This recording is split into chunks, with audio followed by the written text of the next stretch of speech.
अस्सलाम वालेकुम dear students, welcome to Ambition Lead Science Academy. तो आज की इस वीडियो के अंदर हम 9th क्लास का जो न्यू मैथ है उसकी एक्सरसाइज 3.2 करेंगे।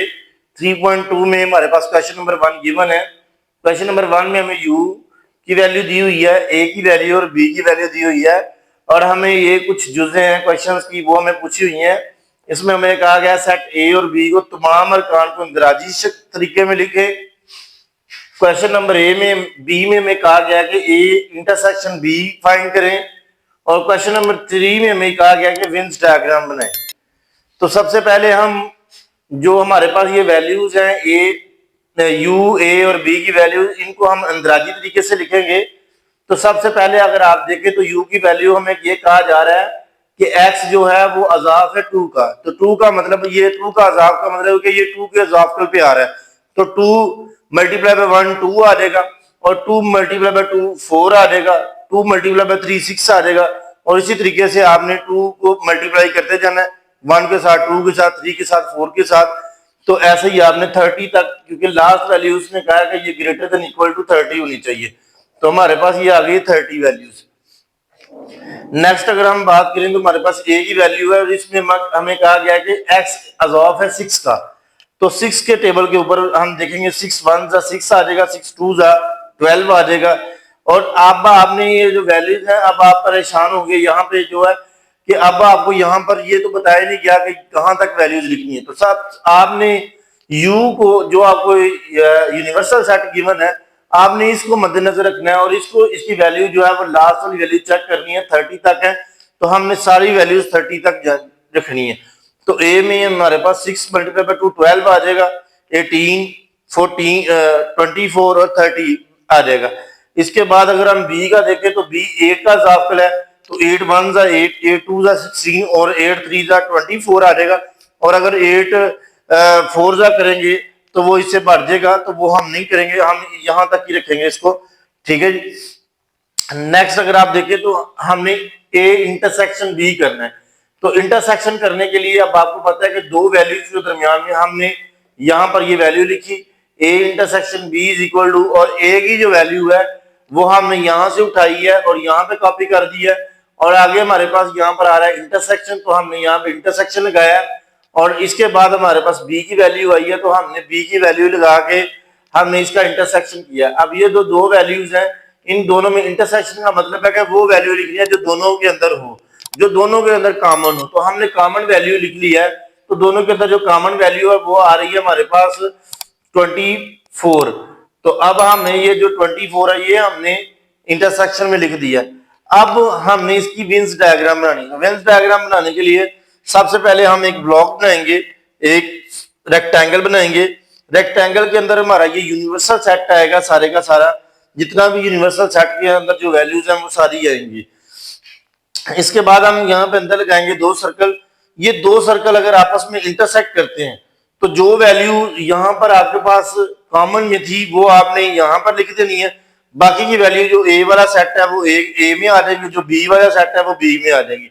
तो ये हमारे पास जो सेट ए था और ये सेट बी था, और यहाँ पर ये जो आउटर, यहाँ पर आप लिखने की बजाय आप इसको इंटरनली लिख सकते हैं। ये ए है हमारे पास और ये सेट बी है और यहाँ पर आप ये यूनिवर्सल सेट है तो ये यू लिख लें। ठीक है जी, ये हमने विन्स डायग्राम को सॉल्व कर लिया। अब हमारे पास क्वेश्चन नंबर 2 है। क्वेश्चन नंबर 2 को में हमें ये कहा गया है कि यूनिवर्सल सेट हमें गिवन है और यूनिवर्सल सेट में हमें कहा गया कि एक्स एक जो है वो एक सही अदाद है, जिसमें जो अगर हम कहें तो एक्स की वैल्यू जो है वो 0 से बड़ी है, मतलब 0 से बड़ी का मतलब है 1 से स्टार्ट हो रही है और ये 150 तक वैल्यूज इसकी जो है वो जा रही है।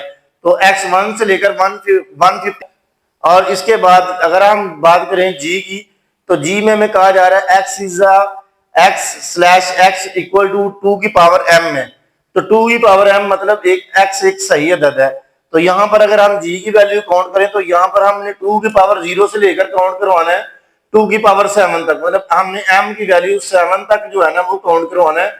तो यहाँ पर आप देखें तो 2 की पावर 0, 2 की पावर 1, 2 की पावर 2, 2 की पावर 3, 2 की पावर 4 और इसी तरीके से 100 अगर चलता जाए तो 2 की पावर 0 1 के इक्वल होती है टू की पावर 1 जो है ये इक्वल टू 2 के बराबर होती है। 2 2 जा 4 होता है, 2 को 3 बार करे तो 8 होता है, और 2 को 4 बार करे तो 16 आता है।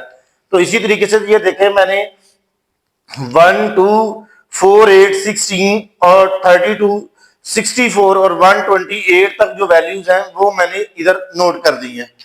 अब अगर हम यहां इसी तरीके से ये 2 की पावर 7 तक चलेगा तो ये सारी वैल्यूज हमारे पास आ जाएंगी। इसके बाद अगर हम बात करें हमारे पास h की वैल्यू, तो h में हमें यह कहा गया x इज अ स्क्वायर, मतलब x एक मुरब्बा है। अब यहाँ पर x एक मुरब्बा है, तो अगर हम 1 का स्क्वायर करेंगे, सबसे पहले देखें आपके पास जो 1 है आपने उसका स्क्वायर लेना है, फिर 2 का स्क्वायर आएगा, इसी तरीके से 3 का स्क्वायर आएगा, 3 का स्क्वायर है, 4 का स्क्वायर है, मतलब जो जितने भी डिजिट आपके पास आ रहे हैं तो यहां पर आपने उनका स्क्वायर करना है। और ये स्क्वायर आपने कहां तक जाना है, यूनिवर्सल सेट के करीब करीब जाना है, ये यूनिवर्सल सेट के इक्वल आ जाए। तो यहां पर आप देखें तो जो हमारे पास आ जाएगा 12 का अगर हम स्क्वायर करें तो लास्ट आता है हमारे पास 144 आता है। तो अगर हम 13 का स्क्वायर करें तो 169 हो जाएगा, जो कि हमारा अगर हम 13 का स्क्वायर करते हैं तो ये इक्वल टू 169 होता है, जो कि बढ़ जाता है 150 से। तो हमने ये वाला पेयर खत्म कर दिया, हमने यहाँ पर ही इस पेयर को यहां तक रखा है 144 तक। तो अब हमने इसका अंदराजी तरीका जो है वो हमने नोट कर लिया कि इस वैल्यूज को किस तरीके से अंदराजी तरीके में कैसे लिखते हैं। क्वेश्चन नंबर 1 हमारा ये था कि आपने ये जो वैल्यूज लिखी हुई हैं इनको आपने अंदराजी तरीके में लिखना है, ये हमने नोट कर दिया। अब नेक्स्ट हमारा क्वेश्चन है कि जी और का यूनियन करना है एच के साथ। यूनियन सबसे पहले आपको पता होना चाहिए यूनियन और इंटरसेक्शन में क्या फर्क है। यूनियन में ये होता है कि जितने भी डिजिट है उनको आपने एक तरतीब के साथ जो है एक आर्डर के साथ आपने लिखना है। सारे डिजिट जो भी डिजिट आपके पास 2 दफा या आ रहा है या 3 दफा आ रहा है तो आपने उसको सिर्फ 1 टाइम ही लिखना है। तो यहां पर अगर आप नोट करें तो हमारे पास जी की वैल्यू जो हमने इंदराजी तरीका लिखा था वो ये था 1 2 4 8 16 और 32 64 और 128। तो यहां पर हमारी ये ब्रैकेट क्लोज हो गई है। इसके बाद आप देखें तो यूनियन आ रहा है, तो यू लिखेंगे। इसके बाद एच की वैल्यू, तो एच की वैल्यू हमने ये निकाली थी और हमने यहां पर ये नोट कर दी। इन दोनों का अगर हम यूनियन करते हैं, इन दोनों के एलिमेंट्स को मिला के लिखेंगे तो यहां पर ये हमारे पास जितनी भी वैल्यू, इनमें जितने भी एलिमेंट्स होंगे वो सारे के सारे हमारे में इसमें लिखे जाएंगे। अब बात आ जाती है जी और यू का। अगर आपने यूनियन किया है और इसी तरीके से आपने जी और यू का इंटरसेक्शन करना है। इंटरसेक्शन का मतलब होता है तकाते। तकाते में आपने क्या करना है कि जो दोनों के अंदर मुश्तरक अदाद है, जो दोनों के अंदर कॉमन है, वो आपने लिखने हैं। तो अब यहां पर आप नोट करें तो हमने सबसे पहले जी आ रहा तो जी की वैल्यू यहां से देके लिखी, फिर इंटरसेक्शन है तो इंटरसेक्शन नोट किया, और एज की वैल्यू हमने यहां से देके ये वाली वैल्यू नोट किया। इन दोनों में कॉमन हमारे पास 1 और 1 दोनों में कॉमन है, वो लिख लिया। इसके बाद इधर देखिए 2 इधर है और इस साइड पे नहीं है तो हमने नहीं नोट किया। 4 है, इधर भी 4 है तो हमने नोट कर लिया। इसके बाद इधर 16 है, इधर भी 16 है, इधर हमने नोट कर लिया। इसके बाद 64 आता है इसमें और इसमें भी 64 आता है, दोनों में जो कॉमन वैल्यूज हैं वो हमने नोट कर लिया। इसी तरीके से जो क्वेश्चन नंबर 2 है वो हमने सॉल्व कर लिया। नेक्स्ट क्वेश्चन हमारे पास क्वेश्चन नंबर 3 है। क्वेश्चन नंबर 3 में हमें कहा गया है कि ये P इक्वल टू x एक मुनफरद अदाद है और ये x की वैल्यू जो है वो 0 से बड़ी है और 20 तक के दरमियान में जितने भी प्राइम नंबर आ रहे हैं मुनफरद अदाद हैं वो आपने लिखने हैं। तो यहाँ पर देखें तो मैंने एक P इज इक्वल टू जितने भी x की वैल्यू 1 से लेकर 20 तक जितने भी प्राइम नंबर्स हैं वो मैंने लिखे हैं। तो प्राइम नंबर 2 से स्टार्ट हो रहे हैं और 2 3 5 7 11 13 17 और 19। अब ये प्राइम नंबर क्या होते हैं? प्राइम नंबर में अगर आपको बताऊं तो वो नंबर्स होते हैं जो सिर्फ अपने आप के अलावा बकाया किसी पे भी तकसीम नहीं होते। तो ये बेसिकली वो नंबर्स हैं जो अपने अलावा किसी भी पे भी तकसीम नहीं होते। तो यहाँ पर मैंने लिख दिया 2 3 5 7 11 13 17 और 19। इसी तरीके से हमारे पास Q जो है वो हमें बताया गया है कि 210 का डिवाइजर है, ठीक है। तो ये मकसूमे आगे लिखा हुआ है, इसका मतलब है कि ये डिवाइजर है। डिवाइजर किसका है? 210 का डिवाइजर है हमारे पास। और यहाँ पर जो x की वैल्यू है वो 0 से लेकर 20 तक है, क्योंकि आपको पहले भी जो प्राइम नंबर दिए गए हैं वो 20 तक है और ये वाली वैल्यू भी हमारे पास x की वैल्यू 20 तक है। तो यहाँ पर हमने जो डिवाइजर है वो लिख दिया। तो जो इसके 210 का जो पहला डिवाइजर है वो 1 है, फिर 2 पे डिवाइड फिर 3, 5, 6, 7, 10, 14 और 15। तो ये इसके डिवाइजर्स हैं। तो ये मैंने नंबर्स लिख लिए। अब हमें क्वेश्चन नंबर 1 में हमें ये कहा गया है कि P इंटरसेक्शन Q करें। मतलब आपने P और Q का इंटरसेक्शन करना है, जो दोनों के अंदर जो कॉमन अदद है वो आपने लिखने हैं। तो यहां पर देखिए मैंने सबसे पहले P आ रहा है तो मैंने ब्रैकेट्स के अंदर P की वैल्यू लिखी है। फिर इसके बाद इंटरसेक्शन आ रहा है तो मैंने इंटरसेक्शन नोट किया। इसके बाद अगर आप Q देखें तो मैंने ये Q की वैल्यूज लिखी है। अब इन दो वैल्यूज के दरमियान में जो हमारे पास कॉमन वैल्यूज हैं वो निकाल के हमने लिख ली। तो देखें इसमें कॉमन हमारे पास क्या आ रही है, 2 है हमारे पास और इधर से भी 2 है। इसी तरीके से 3 है इधर कॉमन और इधर भी 3 है। और इसी तरीके से अगर हम नोट करें तो 7 है हमारे पास और इधर भी 7 है। इसके अलावा हमारे पास कोई भी नंबर कॉमन में नहीं आ रहा। तो जो कॉमन अदाद है वो हमने यहाँ पर निकाल के लिख लिए। इस तरीके से हमारा P इंटरसेक्शन Q जो है वो हमने सॉल्व कर लिया। ठीक है जी। इसी तरीके से अगर हम देखें तो हम अब हमें कहा गया कि P यूनियन Q करें। पहले हमें कहा गया था P इंटरसेक्शन Q, अब हमें कहा गया P यूनियन Q। तो मैंने सबसे पहले P की वैल्यू लिखी है, फिर U है तो U लिख दिया, इसके बाद Q है तो Q नोट किया। अब इन दोनों वैल्यूज को मिला के लिखना है। जो वैल्यू 2 टाइम आ रही है उनको भी आपने 1 टाइम ही लिखना है। तो यहाँ पर देखें हमारे पास सबसे पहले दोनों वैल्यूज के दरमियान में सबसे छोटी वैल्यू है 1। तो यहाँ पर 1 आ गया, फिर दोनों में 2 दोनों में है तो 1 करके लिखेंगे, 3 दोनों में है 1 टाइम लिखेंगे, 5 दोनों में है 1 टाइम लिखेंगे और इसी के बाद 7 भी दोनों में है वैल्यूज में और 7 भी 1 टाइम। और इसी तरीके से इनको तरतीब दे के हमने ये वैल्यूज जो है वो नोट। नेक्स्ट क्वेश्चन हमारे पास क्वेश्चन नंबर 4 है। 4 का पार्ट नंबर ए जो है वो हमारे पास क्वेश्चन नंबर 4 का पार्ट 1 है। पार्ट 1 में हमें ये वैल्यूज गिवन है। हमें कहा गया कि ए की वैल्यू जो है 1, 2, 3, 4, 5 है और बी की वैल्यू हमारे पास 4, 6, 8 और 10 है। अब आपने जो है वो यूनियन का कानून मुबादला जो है इसके ऊपर आपने इसको सॉल्व करना है और तकाता का कानून मुबादला इसके ऊपर आपने वैल्यूज को सॉल्व करना है। अब अगर आप यूनियन का कानून मुबादला देखिए तो इसमें कहा गया कि जो ए यूनियन बी है, A union B is equal to B union A के, कि अगर हम ए और बी का यूनियन करें तो जो जवाब आता है, अगर हम बी और ए का यूनियन करें तो तब भी वही जवाब आना चाहिए जो वैल्यू जो हमने ए यूनियन बी का किया था। और इसी तरीके से अगर हम इंटरसेक्शन में देखें तो इंटरसेक्शन में हमें ये कहा जाता है अगर आप ए और बी का इंटरसेक्शन करते हैं तो उसका जवाब बी इंटरसेक्शन ए के इक्वल आना चाहिए। तो अब अगर हम देखें यहाँ पे तो हमारे पास ये लेफ्ट हैंड साइड है। तो लेफ्ट हैंड साइड में अगर हम देखें तो हमारे पास ए यूनियन बी है तो हमने ए यूनियन बी लिखा इज इक्वल टू, सबसे पहले ए की वैल्यू जो है वो ऊपर से देखे नोट की, फिर यू यूनियन आ जाएगा और इसी तरीके से बी की वैल्यू हमने नोट की है। इन दोनों को यूनियन करेंगे। दोनों यूनियन का मतलब है कि दोनों की वैल्यूज को इकट्ठा करके लिखेंगे। तो दोनों की वैल्यूज को मैंने इकट्ठा करके देखे 1, 2, 3, 4 और 5। यहां तक 5 तक तो जो पहले डिजिट्स हैं वो आ रहे हैं। इसके बाद इधर देखें तो यहाँ पर 4 2 टाइम था वो भी मैंने एक दफा लिखा है। इसके बाद यहाँ पर आ जाएगा 6, 5, 6, 8 और 10। जो डिजिट अंदर में मिसिंग है वो हम नहीं नोट करेंगे, जो इन दोनों में है बस उनको ही तरतीब दे के लिखना है आपने।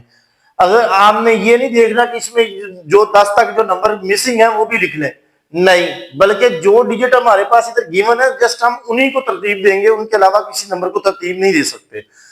इसी तरीके से अगर लेफ्ट हैंड साइड को हमने हल किया, राइट हैंड साइड को देखें तो बी यूनियन ए है तो बी की वैल्यू सबसे पहले नोट की, फिर यूनियन और फिर ए की वैल्यू। जब इसका भी इंटरसेक्शन यूनियन किया तो हमारे पास वही आंसर आया जो हमने ए यूनियन बी का आया था हमारे पास। नेक्स्ट अगर हम बात करें बी पार्ट है इसका, ए पार्ट में हमें यूनियन का कानून मुबादला कहा गया था, बी में हमें तकाते का कानून मुबादला कहा गया। तो हमने क्या किया, ए तकाते बी यानी ए इंटरसेक्शन बी, ए और बी, ए की वैल्यू रखी, फिर इंटरसेक्शन और फिर बी की वैल्यू आ गई और इन दोनों में से जो कॉमन था वो डिजिट लिया। दोनों में कॉमन 4 है वो रख लिया। इसी तरीके से अगर हम राइट हैंड साइड को हल करें, ये लेफ्ट हैंड है और ये राइट हैंड है, तो राइट हैंड में बी यूनियन ए है तो पहले बी की वैल्यू रखी, फिर इंटरसेक्शन आ गया और इसी तरीके से ए की वैल्यू, इन दोनों में भी कॉमन 4 आया। तो अब देखें लेफ्ट और राइट दोनों बराबर है, यहाँ पर भी लेफ्ट और राइट दोनों बराबर है। इट मीन कि जो यूनियन का कानून मुबादला है वो भी हमने साबित कर लिया है कि वो भी ठीक है और इसी तरीके दोनों साइडें इक्वल आती हैं और तकाते का जो कानून मुबादला है वो भी हमारी दोनों साइडें इक्वल हैं। इस तरीके से हमने ये जो लॉ है इसको प्रूव किया है। नेक्स्ट हमारे पास क्वेश्चन नंबर 4 का पार्ट 2 है। 4 के पार्ट 2 में ये कहा कि यूनियन का क्रोनिम मुबादला जो है वो आपने सॉल्व करना है। इसमें भी हमें पार्ट ए भी गिवन है और पार्ट बी गिवन है। पार्ट ए में भी ये कहा गया है कि आपने क्या करना है, n यूनियन z और is equal to z union n। जैसे हमने पहले क्वेश्चन किया था same to same as it, ये भी क्वेश्चन ऐसे ही है। इसमें हमें n की वैल्यू जो है 1 2 3 और सो ऑन गिवन है और z की वैल्यू जो है वो हमने क्या कर, वो हमारे पास 0 प्लस माइनस 1 प्लस माइनस 2 और प्लस माइनस 3 और ये कंटिन्यूस वैल्यू है। अब अगर आप देखें तो लेफ्ट हैंड साइड को हल करें तो ये सबसे पहले n आ रहा है तो n की वैल्यू लिखेंगे, फिर यूनियन है और u लिख दिया और इसी तरीके से z आ रहा है तो z की वैल्यू नोट की। यूनियन में हमारे पास ये दोनों में मिला के हम लिखते हैं तो दोनों को इकट्ठा करके लिखेंगे तो आप देखेंगे तो इसमें जो दूसरा नंबर है हमारे पास उसमें प्लस माइनस के दोनों डिजिट्स हैं, तो ये जस्ट प्लस के हैं और इसमें प्लस और माइनस के दोनों डिजिट हैं। तो ये अगर हम जब कॉमन करें, जब हम इनका यूनियन लेंगे तो हमारे पास ये जो सेकंड वाली वैल्यू है वो एज इट हमारे पास आ जाएगी 0 plus minus 1 plus minus 2 plus minus 3। इसी तरीके से जब हम इसका राइट साइड हल करेंगे तो राइट साइड में z यूनियन n आ जाएगा, तो सबसे पहले z की वैल्यू आएगी फिर यूनियन आ जाएगा हमारे पास और इसी तरीके से हमारे पास n की वैल्यू आ जाएगी।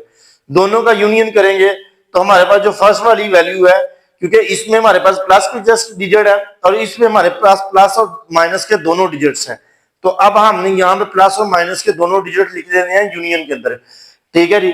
नेक्स्ट अगर आप देखें तो हमारे पास है तकाते के कानून मुबादला। तकाते के कानून मुबादला में हमें कहा गया n intersection z is equal to z intersection n।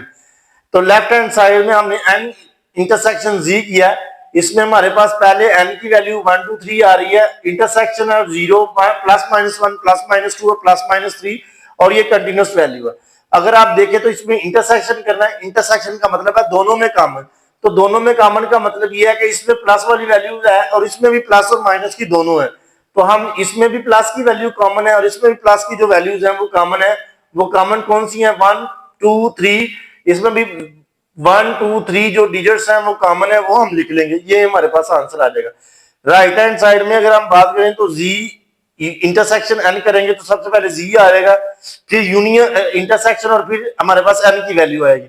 इसमें भी अगर हम देखें तो दोनों में जो कॉमन है वो प्लस के जो डिजिट्स हैं वो हम कॉमन निकाल के लिख देंगे तो वो हमारे पास आ जाएगा। तो अब आप देखें तो हमारे पास जो लेफ्ट हैंड साइड है और जो हमारे पास राइट हैंड साइड है इन दोनों के आंसर इक्वल है।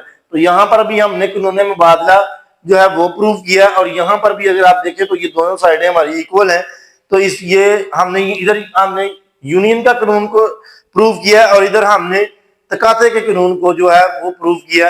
अब हमारे पास जो नेक्स्ट क्वेश्चन है क्वेश्चन नंबर 4 का पार्ट 3 है, लास्ट वाला पार्ट है। इसमें में ये कहा गया है कि ये जो a की वैल्यू है ये हमें गिवन है और b जो है वो रियल नंबर्स हैं। अब हमें कहा गया कि a यूनियन b और b यूनियन a आपने फाइंड करना है और इधर हमें कहा गया a intersection b is equal to b intersection a जो है वो आपने फाइंड करना है। सबसे पहले हम लेफ्ट हैंड साइड को हल करेंगे तो लेफ्ट हैंड साइड हमारे पास है a यूनियन b, तो a यूनियन b करेंगे तो यहाँ पर a यूनियन b इन दोनों का जब यूनियन करेंगे तो अब आप देखें तो x है a या x है b, मतलब अब ये देखें a जो है वो b का सबसेट है, तो हम इसको इस तरह से नोट कर सकते हैं कि x a भी है और x b भी है, कि ये जो x की वैल्यू है वो हमारे पास a भी है और x की वैल्यू b भी है। तो अब हमने लिखा x है a और यहाँ x है b, ये दो वैल्यूज लिखी हैं। और इसी तरीके से हमने कहा अगर ये है तो फिर a यूनियन b बराबर है b के और b इक्वल टू है r के, जो हमारे पास रियल नंबर्स हैं उनके बराबर है।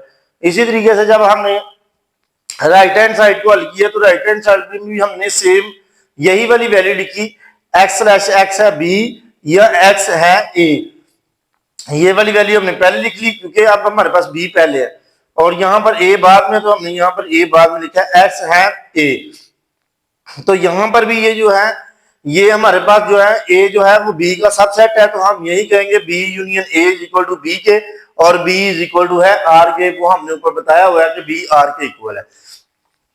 इस तरीके से ये जो हमारा यूनियन का कानून मुबादला है वो हमने सॉल्व किया। अगर आप देखें तो ये वाला आंसर और ये वाला आंसर हमारा जो है लेफ्ट और राइट साइड का आंसर सेम है। नेक्स्ट अगर आप देखें तो हमारे पास ये कहा गया है कि A intersection B is equal to B intersection A. तो सबसे पहले अगर आप लेफ्ट हैंड साइड को हल करें तो एक्स स्लैश वो वैल्यू जो हमारे पास लिखी है एक्स स्लैश एक्स है, रियल नंबर है, तो यहां पर हम लिखेंगे जो वैल्यू हमने इधर लिखी थी कि एक्स ए है और एक्स क्या है, बी है। और इसी तरीके से यहां पर एंड के लिए हमने और लगाया है, और यहां पर जब यूनियन किया तो यहां पर हमने या लगाया कि या ये हो सकती है या ये हो सकती है, ठीक है। और का मतलब है ए भी है और बी भी है। तो यहां पर हमने जब हमने इसका आंसर निकाला तो हमने कहा एक्स स्लैश एक्स जो है वो रियल नंबर्स हैं, और रियल नंबर्स की जो वैल्यू है वो एक्स की value greater than equal to 0 के से ग्रेटर है। इसी तरीके से जब हमने राइट हैंड साइड को हल किया तो राइट हैंड साइड में हमारे पास बी इंटरसेक्शन ए है, तो हमने क्या किया एक्स स्लैश एक्स है बी और एक्स है ए, कि हमने एक्स ए भी है, एक्स बी भी है और एक्स ए भी है। इन दोनों वैल्यूज को हमने कहा ये रियल नंबर्स हैं, एंड और ये जो एक्स है वो वैल्यू ग्रेटर देन 0 से ग्रेटर होनी चाहिए। तो ये वाली राइट हैंड साइड और ये लेफ्ट हैंड साइड इसमें भी हमारी इक्वल आ गई है। इसी तरीके से हमने क्वेश्चन नंबर 4 को कंप्लीट सॉल्व किया।